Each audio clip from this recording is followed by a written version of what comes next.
smell something. Tear them apart!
Searching for repair bay. Error. Navigation systems failed. Unable to comply.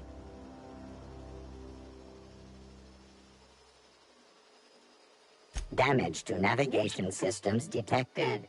Attempting to return to designated repair bay. Error. Navigation systems failed. Navigation systems have determined this location as Spacer's Choice, designated mechanical repair bay. Attempting to misdirect or confuse a Spacer's Choice mechanical is a punishable offense. Please report yourself to your supervisor.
You wanna mingle, go try the cantina.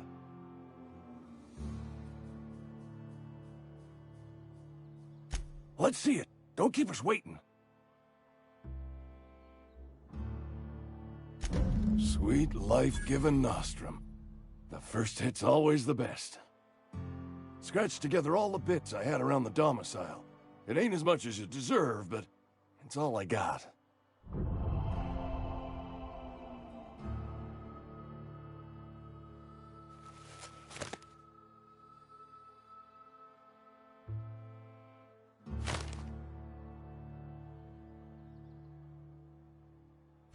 You're wringing the blood out of me.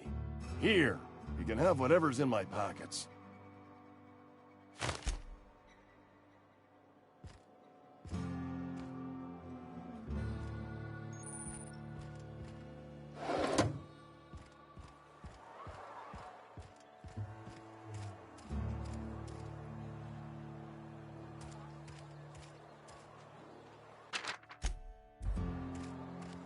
Wish we had some better rations.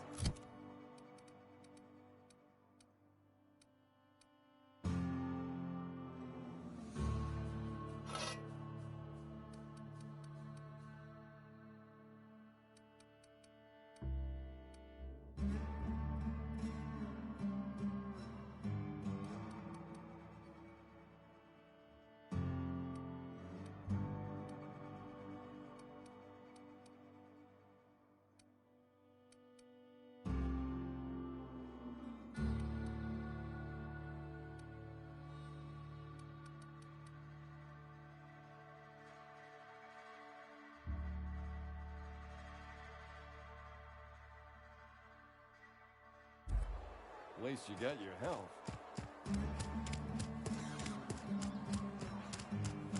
Hey, you hear about Wilson?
Please don't touch anything. Your hands are probably crawling with germs. Physical hygiene recapitulates moral hygiene. Cleanliness is next to lawfulness.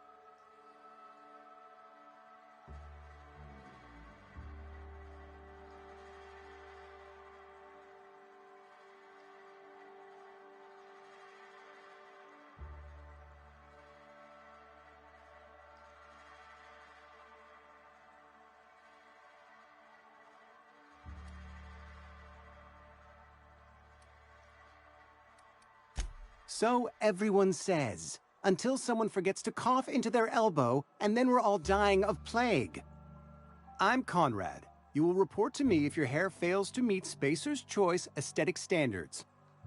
You will also report to me in the event of your death, whereupon I will clean and prepare your remains for interment.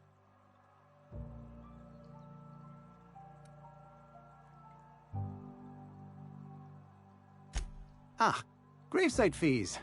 Silas and I had talked about this at length. I thought I'd made it clear my pecuniary situation precludes the necessary restitutions. As broke as pie crust, friend. Bidless, indigent, destitute.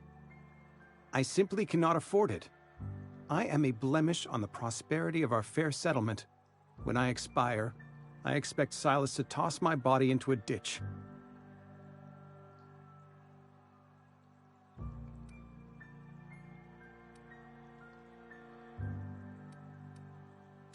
With what? My own blood? Tell Silas I can't afford to pay, and that I fully expect to have my medical rights revoked for this dereliction. With my apologies.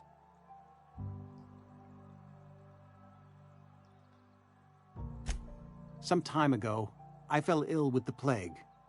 By the grace of the law, and through my own hard work, I'd proven worthy of treatment. Frankly, I don't imagine I'll earn that right a second time. The barber work hasn't been profitable, you see. I've had to keep this old place running with my own savings. Not a bad idea. But I'd need some kind of collateral. My pair of lucky clippers! No, that won't do. Your idea intrigues me, but I'm afraid I don't have anything to give Silas. I'm open to suggestions.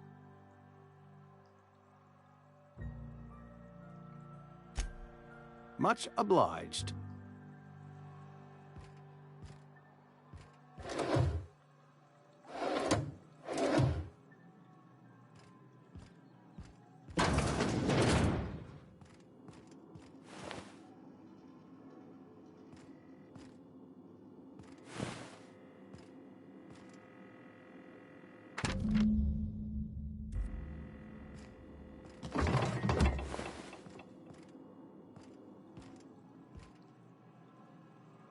What can I do for you?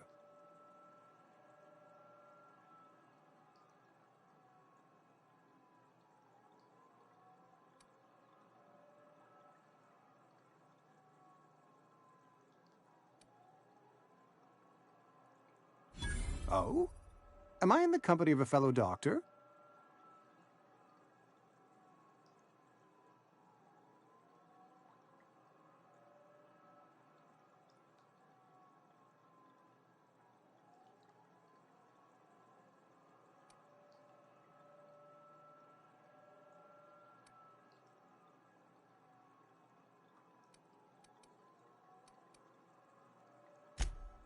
I am a Spacer's Choice certified surgeon, and if you must know, I can stitch a severed thumb with a 58% chance of avoiding gangrene.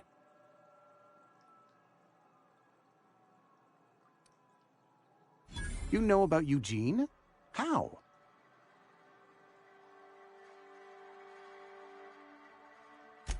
Then, you know Phyllis suggested selling off Eugene's gold teeth. I didn't approve of the idea then, and I don't approve of it now. Eugene's golden teeth were a family heirloom, representing 3 generations of poor dental hygiene. He took them to his grave.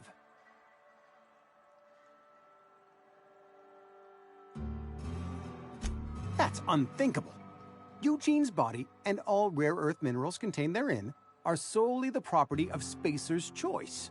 I can't ask Silas to dig up a man's body and pry a few teeth loose from his jaw just to pay my bills. Can I?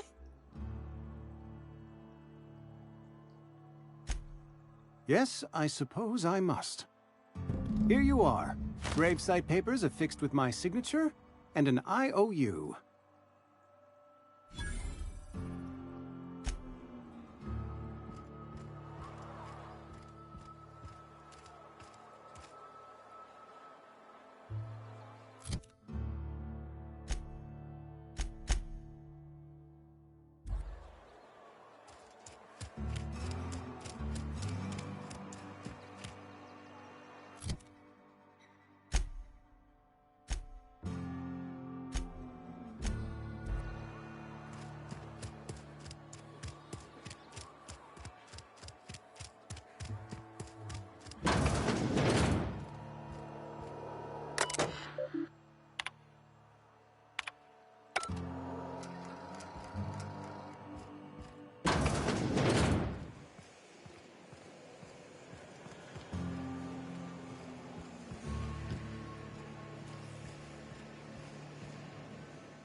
You the new worker?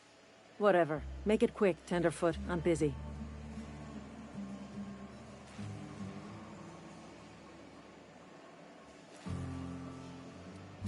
Shit. Silas still on about that. Here, take the fees. I'd appreciate it if you didn't tell Reed I was late on my payment. Because they're not my fees and not my gravesite. Guy I worked with shot himself. I paid the bill.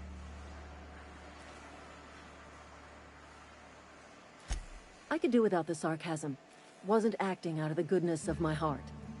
Law requires delinquent gravesite fees to be paid by the deceased party's closest living relative, which meant me. Shame, though. Eugene was a good worker. Woke up one morning and put a round through his upper story. Can't imagine why. The kid was doing all right at his desk. We all thought he was an upstanding receptionist. Just between the two of us, I'm pretty shocked his weapon didn't misfire. Spacer's Choice handguns aren't the most reliable.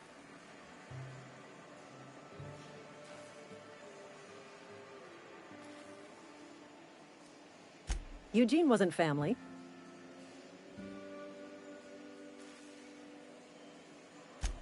Yeah, I was the closest living person relative to his body at time of death. I'm the one who found him, you see, so I pay the fines. Suicide's a crime. The legal term is irreparable damage to company property. What Eugene did to himself was vandalism.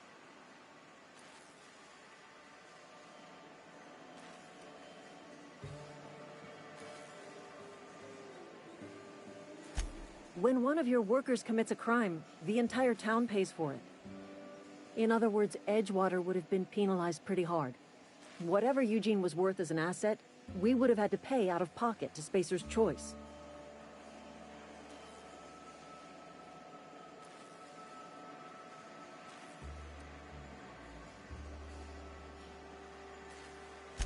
Look around.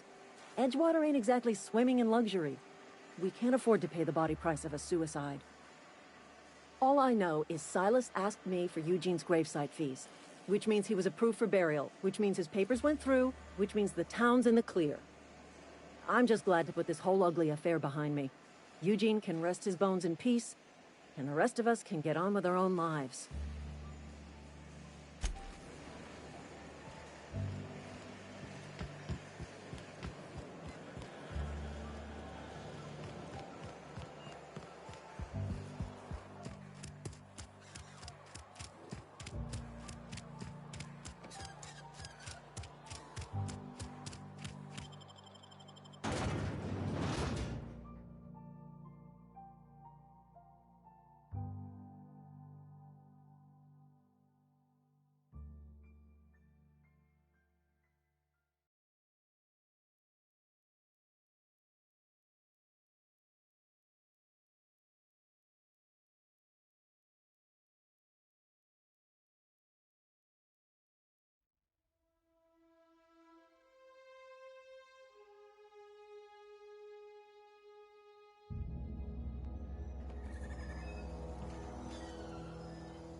Thank the law.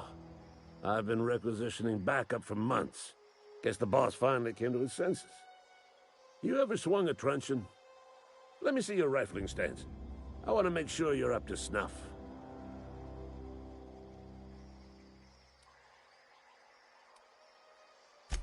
I told Silas I'd pay my dues if he agreed to join the resistance. Guess this means he's finally heard the calling.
grave digging's a fine profession.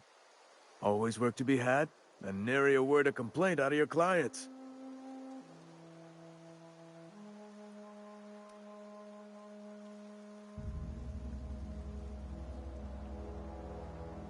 You run into any trouble?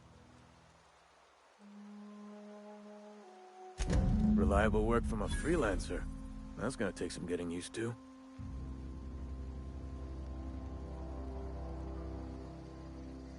And I'll buy you a drink sometime.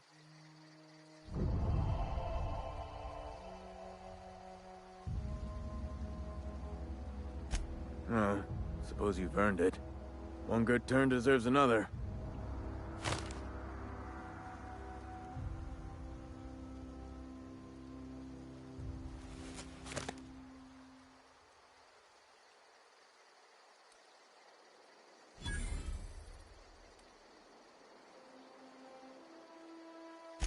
Abernathy was sick? With the plague? That's disgusting. I shook hands with the guy.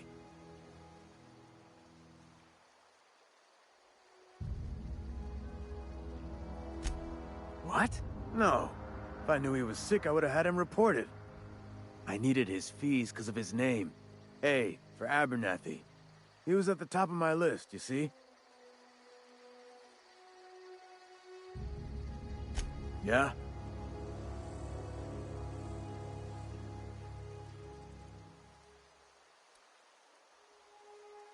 Former people, yeah. Marauders been raiding my graves, you see? Hence the armed guards.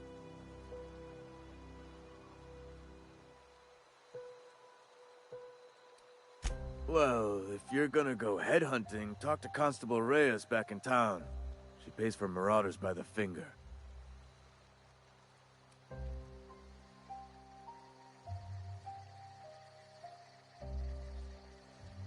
Couldn't tell you. No, I mean, I'm contractually prohibited from saying anything that might reflect poorly on Spacer's choice. Avoid it. Shouldn't have said that either. Look, forget I said anything.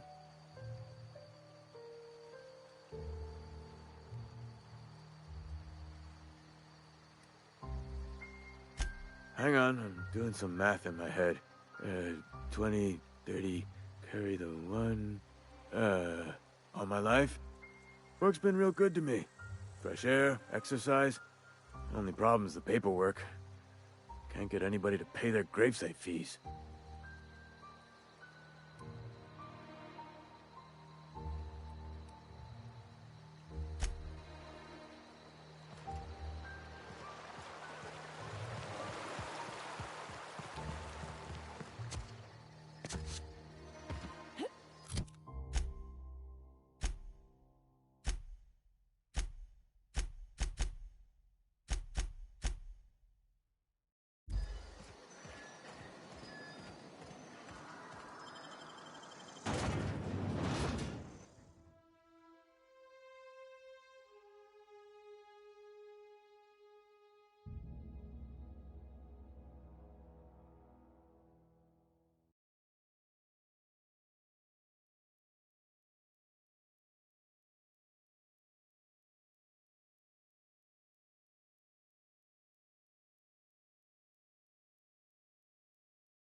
The grease monkey, Argo? I'm sorry, Mr. Thompson, sir. You asked why it's taking so long to fix. The answer's technical. Seems we've got a guest. Really now, Parvati, I do wish you'd spoken up. I do apologize. I was given no forewarning of your arrival, or I might have welcomed you at the gates myself.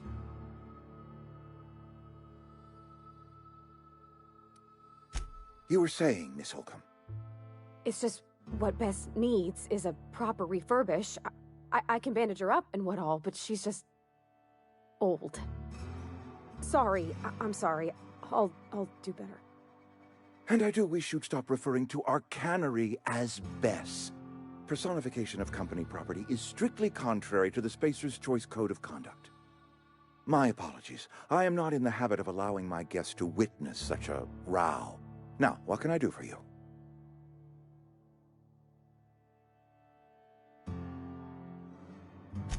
I'm Reed Thompson, Outpost Administrator. I cannot help but notice you are not in uniform.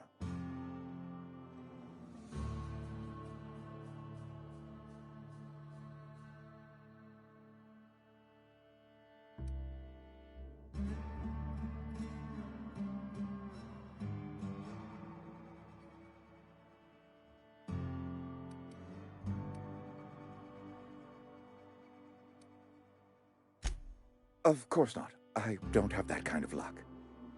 Seems I allowed my excitement to run away with my wits. Been a few seasons since we've had a visitor pass through.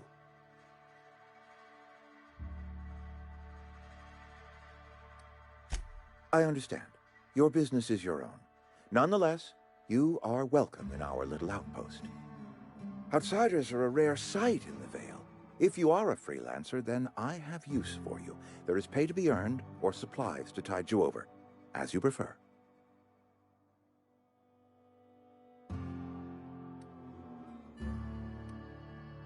The sort of work for which I cannot spare my own people. I am in the midst of a difficulty, the resolution of which requires a third party. You. There's an old botanical lab.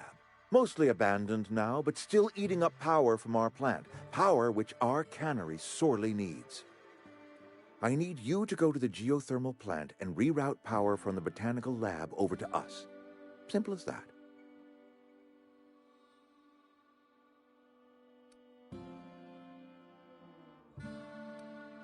The geothermal plant was built by our owners, Spacer's Choice. Lit up the whole Vale once upon a time. Most of the Vale is now abandoned. All that power is going to waste.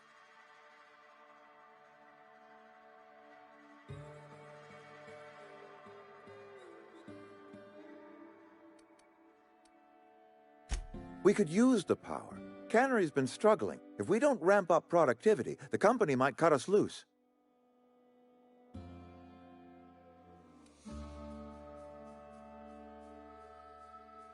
I was not entirely sure how to tell you this. The botanical labs are not legally inhabited, but there are people who live there.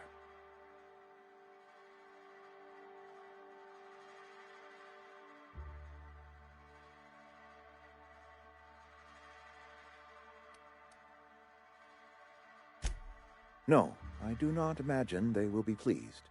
But like a parent disciplining an unruly child, you will be doing them a kindness. The people living in the botanical labs, they're deserters, former workers. I need them back at their posts. I need them to come home.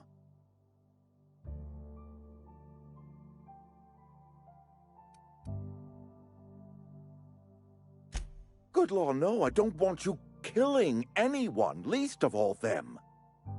My hope is that by cutting off their power, you will convince those deserters to come back to town. Before you go to the plant, I want you to stop by the botanical lab. Speak to their leader, Adelaide. Tell her the power's about to go, and that it's time her band of deserters came back to town.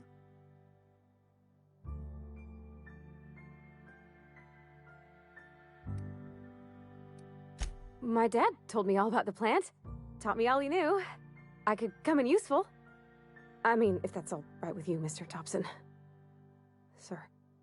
I hesitate to part ways with Miss Holcomb, but I cannot deny that she is talented, and may prove useful to you. You will need an administrative passcode in order to enter the plant. I am trusting you with mine, and trusting Miss Holcomb to guide you if you'd like. Great! I got my wrenches and diagnosticators and hairpins and engine tape, so I'm all set. Well, I am glad to hear that. Best of luck to you, and thank you again for your help. It is a lot to ask of a stranger, I know.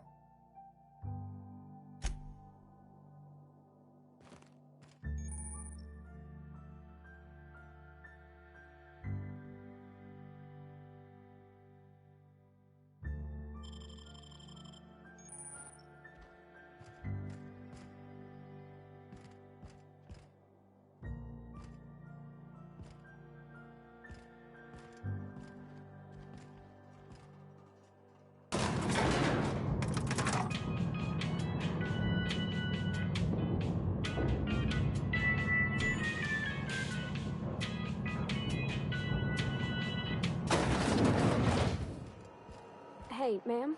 Can we talk? Sorry. Can we talk? Sorry.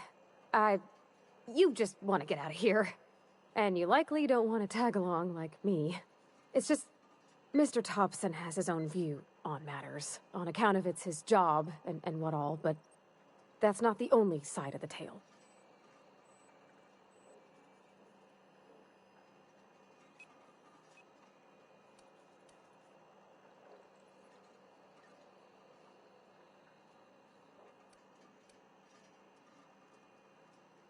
To Mr. Thompson, a person's a gear. It does its job quiet-like. If it squeaks or stutters, it gets replaced. The deserters are decent folk. I knew some of them before they left.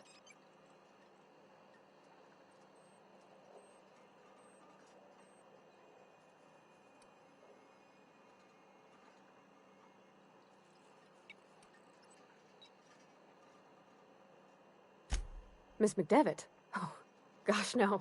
She was a real important person. A flavorist. Made all the food taste decent. She used to work up in the big office with Mr. Thompson. Alls I know is she left after her son died. It was a real big to-do. I could hear them both yelling clear from my own place.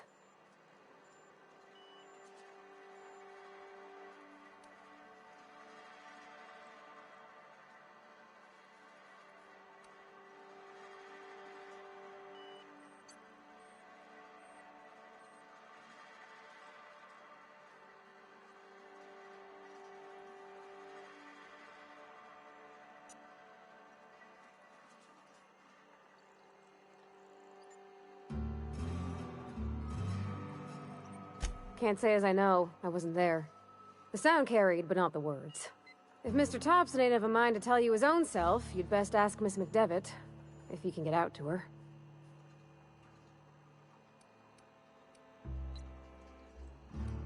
Can't say as I know. I wasn't there. The sound carried, but not the words. If Mr. Thompson ain't of a mind to I don't know anybody well. I mostly listened to them talk, kept my head down. There was a boy named Thomas who used to follow me around, asking questions about the stuff I fixed. He was real sweet to me. Not any sort of dissident.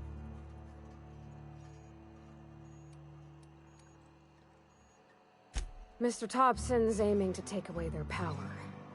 They'll have no lights to see, nor heat to cook. They'll be at the mercy of Marauders, or worse. It don't seem right to me, ma'am. I think you should talk to the town's vicar about it. Max, his name is.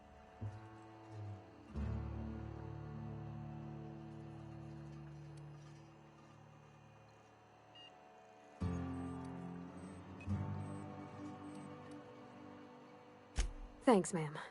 I just think when you gotta make a decision that'll hurt somebody, it's best to think on the right and wrong of it. That's what my dad used to say anyways.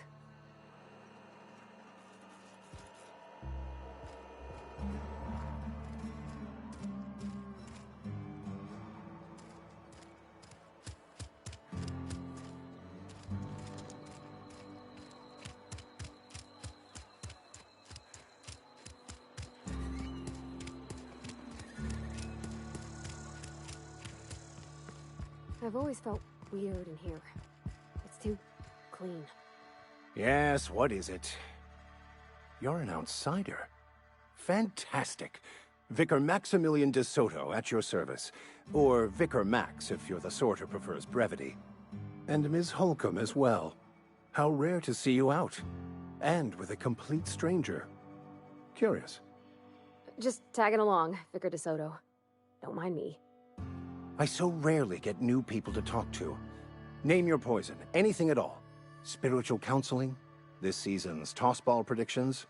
The quickest way out of town?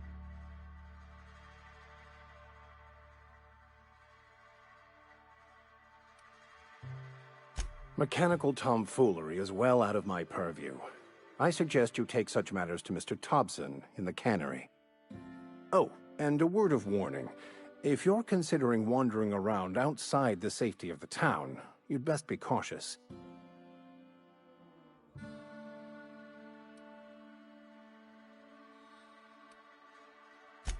Marauders are about. Though if you are planning on venturing outside, I do have a proposition that may interest you. One of the reasons I transferred here was to fulfill my duty in hunting down banned heretical texts. I happen to know such a book is, as we speak, tainting a collector's library in Emerald Vale. However, the collector's residence lies outside the town's walls. My retrieval efforts have been thwarted by Marauders who have overrun the property. Should you fare better than me, I'd pay a handsome sum for the book.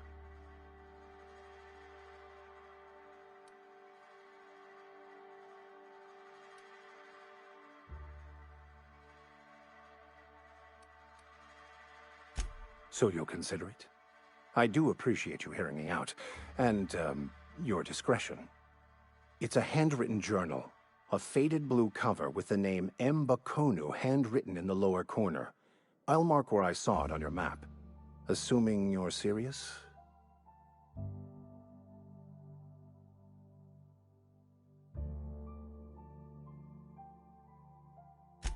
Thank you. If you retrieve it, you can always find me here.